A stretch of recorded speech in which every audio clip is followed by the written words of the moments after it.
Baik siswa-siswi SMP Negeri 2 kelas 7. Kemarin kita sudah membahas tentang bab 3, yakni semua bersih hidup jadi nyaman, atau dalam pembahasan Thaharah. Kemarin kita sudah membahas tentang najis, ya, cara membersihkan najis. Untuk materi kali ini yang akan kita bahas adalah cara menghilangkan hadas. Hadas ini ada dua macam, yaitu hadas kecil dan hadas besar. Ya, hadas kecil apabila kita terkena hadas kecil apabila mengalami atau melakukan salah satu dari 4 di bawah ini, yaitu keluar sesuatu dari kubul atau kemaluan dan dubur. Maksudnya ini adalah buang air kecil atau buang air besar. Yang kedua, hilang akal. Hilang akal maksudnya contohnya tidur, ya. Kalau kita bangun tidur, itu kita harus berwudu. Walaupun waktu kita mau tidur kita masih punya wudu, atau kita sebelum tidur kita berwudu, begitu kita bangun harus wudu lagi, ya. Walaupun kita mungkin secara sadar tidak buang air kecil ataupun air besar ataupun buang angin, maka tetap kita harus berwudu, karena waktu kita tidur kita tidak sadar apakah kita melakukan hal yang tadi itu. Atau contohnya kita buang angin, karena orang tidur kadang buang angin nggak sadar, ya, nggak perasan gitu, ya. Terus yang ketiga, bersentuhan kulit antara laki-laki dan perempuan yang bukan muhrim. Yang keempat, menyentuh kubul, kemaluan, dan dubur dengan telapak tangan. Ya, ini kalau kita menyentuh atau menggaruk karena gatal, ini harus wudu lagi. Artinya kalau kita sudah wudu, menyentuh kemaluan ya, ataupun dubur, kita harus wudu. Kalau kita langsung sholat, maka sholat kita dianggap atau tidak sah, ya, karena wudunya sudah batal. Cara mensucikan hadas kecil, yakni dengan berwudu. Apabila tidak ada air atau karena sesuatu hal, maka bisa dengan menggunakan tayamum. Jadi itu tadi untuk menghilangkan hadas kecil.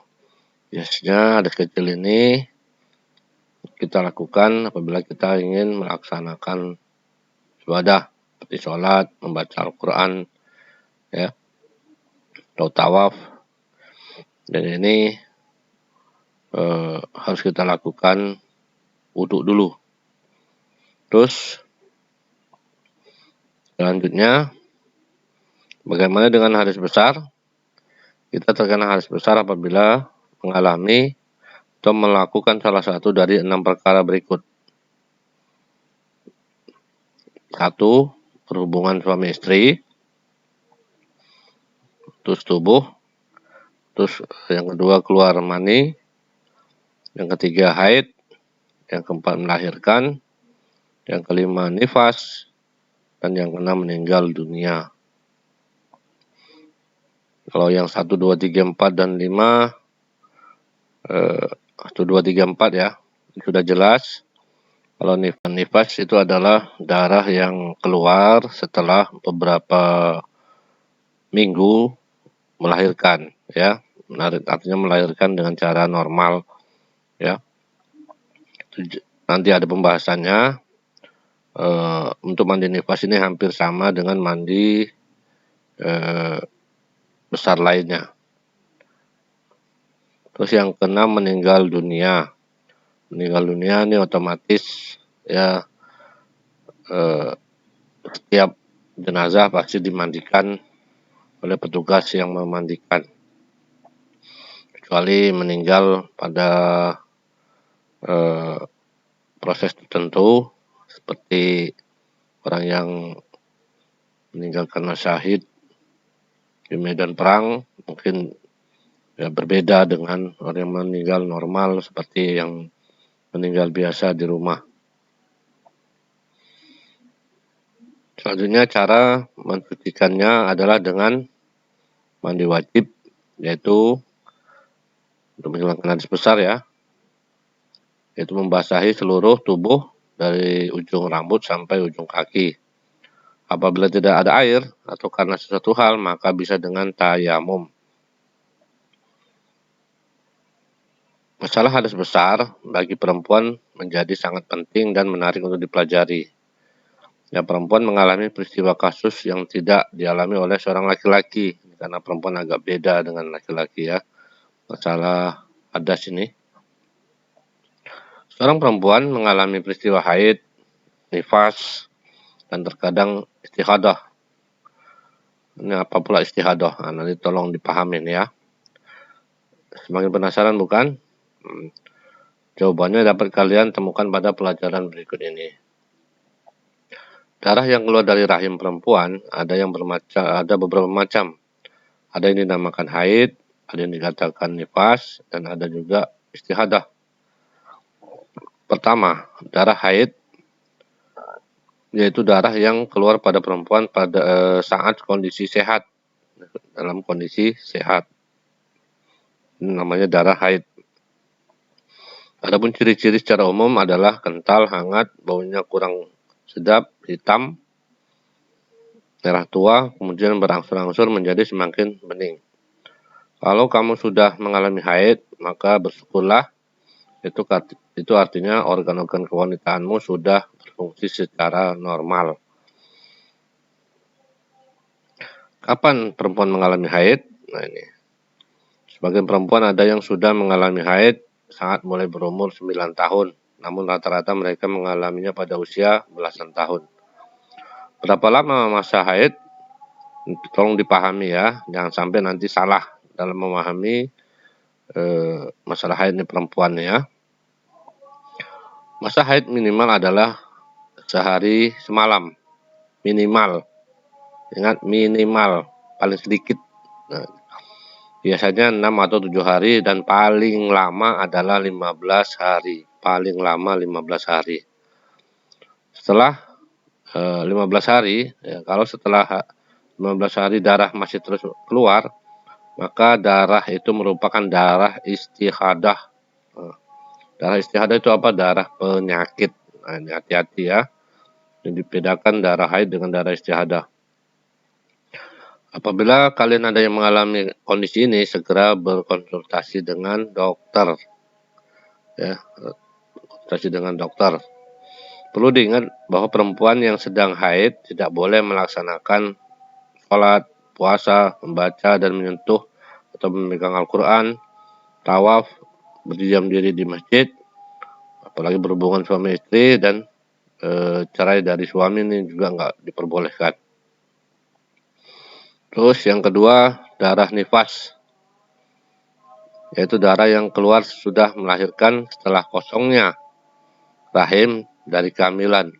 Nah ini, darah nifas adalah darah yang keluar sesudah melahirkan setelah kosongnya rahim dari kehamilan. Meskipun hanya segumpal darah, sedikit atau banyaknya darah, nifas juga bervariasi. Ada yang hanya 1 tetes, keluar sehari atau 2 hari.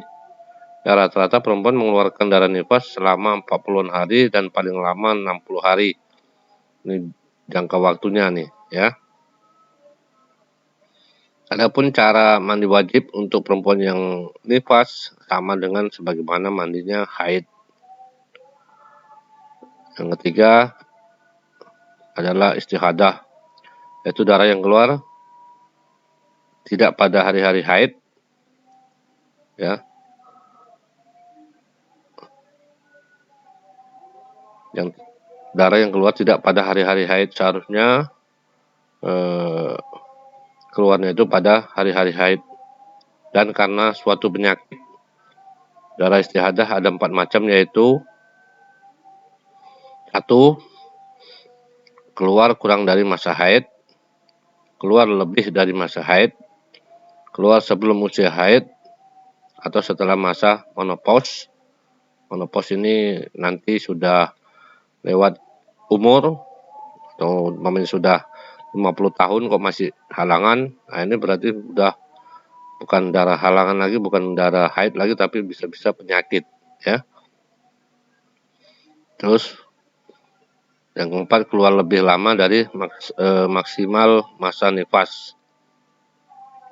Ya, keluar lebih lama dari maksimal masa nifas.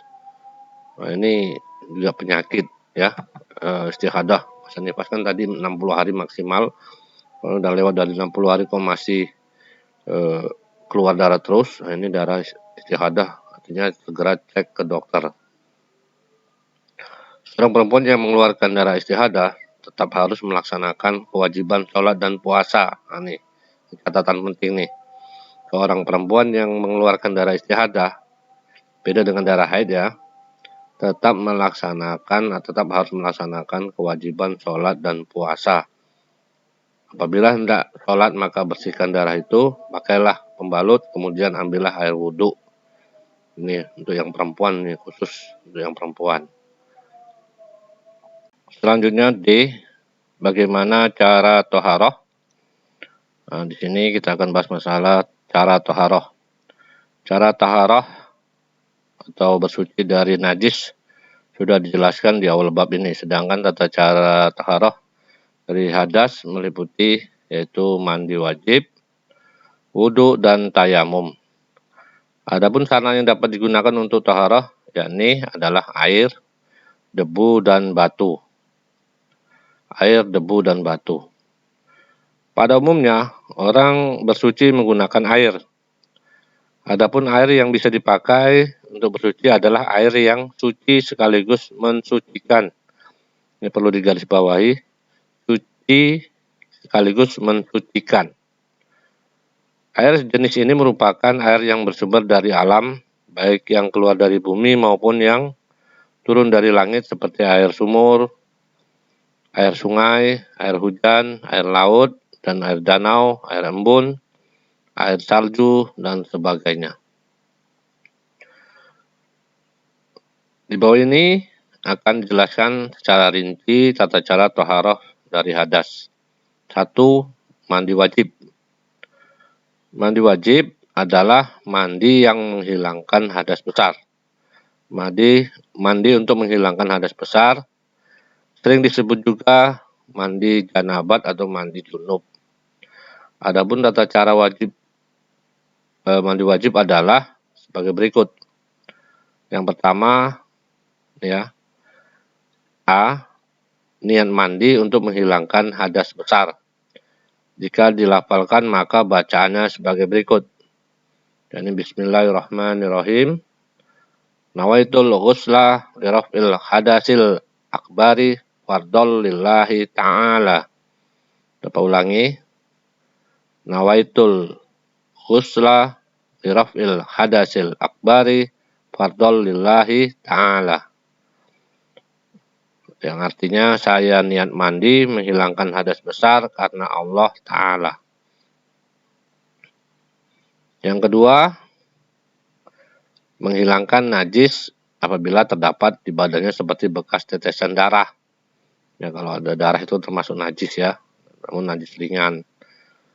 Ya, itu dengan cara dibersihkan, suci, ya, ini najis pertengahan ya. Dengan cara cuci dulu, bersihkan, baru setelah itu yang ketiga membasahi seluruh tubuh mulai dari ujung rambut sampai ujung kaki. Pada saat mandi wajib kita disunahkan untuk membaca bismillah ya. Tadi sudah niat mencuci kedua tangan sebelum dimasukkan ke dalam bejana, masuk ke dalam tempat, atau kalau kita menggunakan ember, tapi biasanya kita menggunakan gayung. Terus berwudu terlebih dahulu, nah, ini disunahkan. Kalau tidak berwudu, apa boleh Pak? Boleh, ini kan sunnah ya. Selanjutnya mendahulukan yang kanan dari yang kiri, menggosok tubuh dan sebagainya. Intinya mandi hadas besar itu yang pertama adalah niat, yang kedua adalah membersihkan najis kalau memang ada najis ya. Yang ketiga membasahi seluruh tubuh ya, dari ujung rambut sampai ujung kaki harus basah semuanya, tidak boleh ada yang tertinggal. Selanjutnya adalah wudhu, ini untuk menghilangkan hadas ya. Ini untuk menghilangkan hadas kecil wudhu ini ya. Wudhu adalah cara bersuci untuk menghilangkan hadas kecil. Adapun tata caranya, Pak yakin semuanya sudah tahu ya. Jadi dengan yang pertama, niat dalam hati, jika dilafalkan maka bacaannya nawaitul wudu'a liraf'il hadasil asghari fardol lillahi ta'ala ya. Nawaitul wudu'a liraf'il hadasil asghari fardol lillahi ta'ala. Saya niat berwudu menghilangkan hadas kecil karena Allah Ta'ala. Ingat batas waktu niat di saat kita berwudu adalah membasuh muka. Ya, jangan sudah lewat membasuh muka, setelah itu membasuh yang lainnya baru niat. Ini harus diulang. Ya, batas terakhir kita niat dalam berwudu adalah di saat kita membasuh muka. B. Disunahkan mencuci kedua telapak tangan berkumur-kumur dan membersihkan lubang hidung. Membasuh muka, membasuh kedua tangan sampai siku, mengusap kepala. Disunahkan membasuh telinga, membasuh kaki sampai mata kaki. Terus yang berikutnya tertib dilakukan secara berurutan. Tertib di sini adalah maksudnya dilakukan secara berurutan. Yang didahulukan harus dahulu, yang belakang harus belakangan. Jadi umpamanya pertama kita kan tadi niat, setelah itu membasuh kedua telapak tangan, membasuh muka, ini harus berurutan. Ya, tidak boleh langsung basuh kaki dulu, nggak boleh. Lepas itu kepala dibolak-balik urutannya, jadi nggak tertib itu namanya. Jadi yang dimaksud tertib ini adalah berurutan. Mana yang didulukan, mana yang harus berikutnya apa gitu ya. Jadi harus berurutan sesuai dengan urutan yang ada ini. Jadi tidak boleh suka-suka kita berwudu itu. Yang ketiga, jadi bersuci dengan menggunakan tayamum. Dengan tayamum ini menggunakan debu ya. Apakah tayamum itu? Tayamum adalah mengganti wudu dan mandi wajib. Ya, pengganti wudu dan mandi wajib ini tayamum. Hal ini dilakukan sebagai rukhsah atau keringanan untuk orang yang tidak dapat menemukan atau memakai air karena beberapa halangan. Seperti uzur, sudah tua ya, sudah nggak bisa lagi menggunakan air, maka dia boleh menggunakan debu dengan tayamum. Untuk lebih mudah memahaminya, bacalah ilustrasi berikut ini. Ya, suatu ketika kita sedang memiliki hadas kecil atau besar, sementara kita harus segera sholat, namun pada saat itu tidak tersedia air atau tidak bisa menggunakan air karena sesuatu hal. Nah, solusinya adalah tayamum dengan menggunakan debu yang suci, ya, tidak sulit bukan? Nah, ini. Selanjutnya, jadi tayamum dilakukan dengan menggunakan sarana debu yang suci. Debu ini digunakan sebagai pengganti air apabila kita berada di dalam pesawat atau kendaraan. Debu yang digunakan untuk tayamum cukup mengusap debu yang ada di dinding pesawat atau kendaraan. Jadi cukup debu yang ada di daerah itu. Jadi setiap tempat ini pasti ditempeli oleh debu ya, seperti kursi, meja, dinding, dan lain sebagainya pasti ada debunya. Cara ini boleh dilakukan jika A. Tidak ada air dan telah berusaha mencarinya. Yang B. Berhalangan menggunakan air misalnya karena sakit. Yang C. Telah masuk waktu sholat. Bertayamum itu mudah. Caranya adalah sebagai berikut. Ini caranya ya, tata caranya. Yang pertama, kita niat. Ini niatnya. Nawaitu tayammumah lil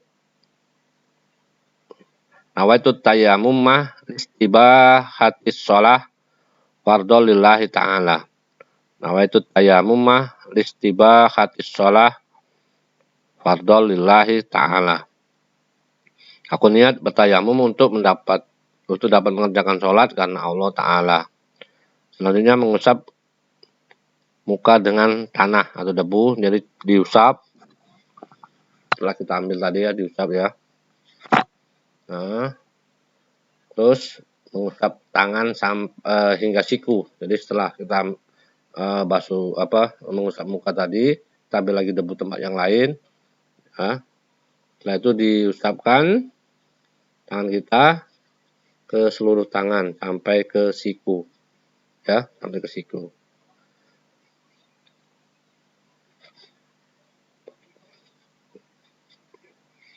Ya, sampai ke siku. Jadi tadi kanan dulu, setelah kanan selesai baru kiri ya. Ambil lagi debu baru kiri. Nah, itu udah selesai. Tayamum cukup membasuh muka dengan debu dan kedua tangan kanan dan kiri. Jadi cukup. Nah, ini seperti ini gambarnya. Nah, gambar 36 itu sedang mengambil debu di lantai. Setelah itu 37 diusapkan ke muka. Dan 37 lagi yang bawah ini diusapkan ke tangan kiri dan 38 tangan kanan. Selanjutnya hikmah toharoh. Betapa pentingnya bersuci toharoh ya. Betapa pentingnya bersuci dalam hidup kita, baik dari najis maupun hadas. Suci memiliki keutamaan dan manfaat yang luar biasa. Keutamaan itu antara lain: satu, orang yang hidup bersih akan terhindar dari segala macam penyakit karena kebanyakan sumber penyakit berasal dari kuman dan kotoran. Yang kedua, Rasulullah SAW bersabda bahwa orang yang selalu menjaga wudhu akan bersinar wajahnya kelak sangat dibangkitkan dari kubur. Siapa yang senantiasa menjaga wudhu, insya Allah nanti kita dibangkitkan dari kubur dengan wajah yang bersinar. Bapak lupa tadi untuk menjelaskan tentang masalah tayamum. Jadi ada catatan penting, tayamum hanya bisa dilakukan satu kali, maksudnya satu kali sholat. Umpamanya kita sholat zuhur, ya, waktu sholat zuhur kita tayamum, selesai sholat zuhur dan sholat sunat lainnya kita laksanakan, masuk waktu asar.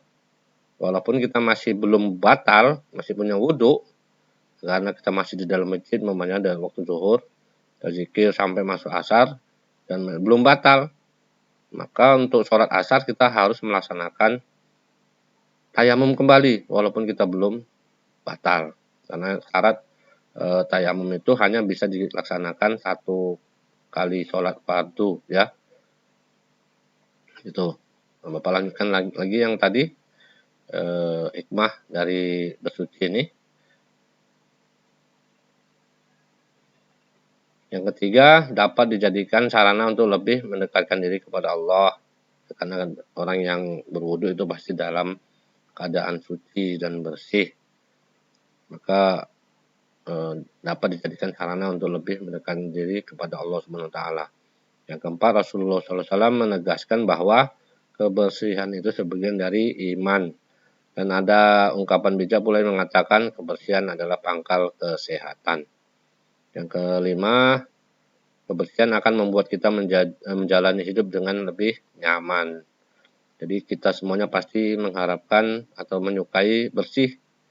Maka kita sebagai orang yang beriman, kalau memang kita suka dengan kebersihan, ya kita harus senantiasa menjaga kebersihan dimanapun kita berada. Baik itu di rumah, di sekolah, di masyarakat, apalagi tempat ibadah, kita harus jaga kebersihannya. Jadi jangan nunggu diperintah, kalau ada sesuatu yang kotor, ya silakan kerjakan dengan sukarela. Jangan membuang sampah sembarangan, jangan membuang barang-barang yang tidak bermanfaat itu kita tidak buang pada tempatnya, ya maka agar hidup kita bersih, nyaman, maka jagalah senantiasa kebersihan yang dapat kita lakukan. Jadi jangan nunggu diperintah, jangan nunggu diperintah orang tua, jangan nunggu diperintah guru, jangan diperintah orang lain untuk menjaga kebersihan itu. Kita jagalah kebersihan dari diri kita sendiri, lingkungan kita, dan tempat tinggal kita. Lanjut. Ini hanya cerita saja. Dilanjut. Di sini ada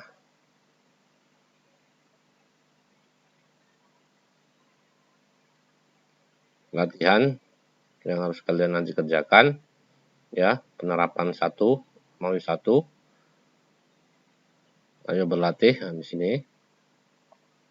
Istilah kolom di bawah ini dengan menyebutkan contoh hadas kecil atau besar dan cara mensucikannya. Ya, nanti kalian tulis di sini apa, cara jenis hadasnya apa. Ini hadas kecil, hadas besar, atau cara mensucikannya gimana. Nah, ini nanti kalian tuliskan di sini yang kalian mungkin sering hadapi dalam kehidupan sehari-hari. Tulis saja di sini yang kalian tahu. Selanjutnya, nah ini juga istilah kolom bawah ini dengan menyebutkan contoh najis. Nah, ini najis dan cara membersihkannya. Nah, kalau kena kotoran cicak itu contohnya ya jenis najisnya atau wasita. Cara mensucikannya, mensucikan sampai hilang bau, rasa, dan warnanya. Nah, masih banyak lagi najis-najis yang lain. Silakan kalian kerjakan yang Romawi 1 tadi ya. Cukup itu saja dulu latihannya. Nanti untuk pertemuan berikutnya kita akan latihan atau kita bahas yang belum kalian pahami barangkali. Itu saja yang dapat Bapak sampaikan. Bapak akhiri wabillahi taufiq wal hidayah. Assalamualaikum warahmatullahi wabarakatuh.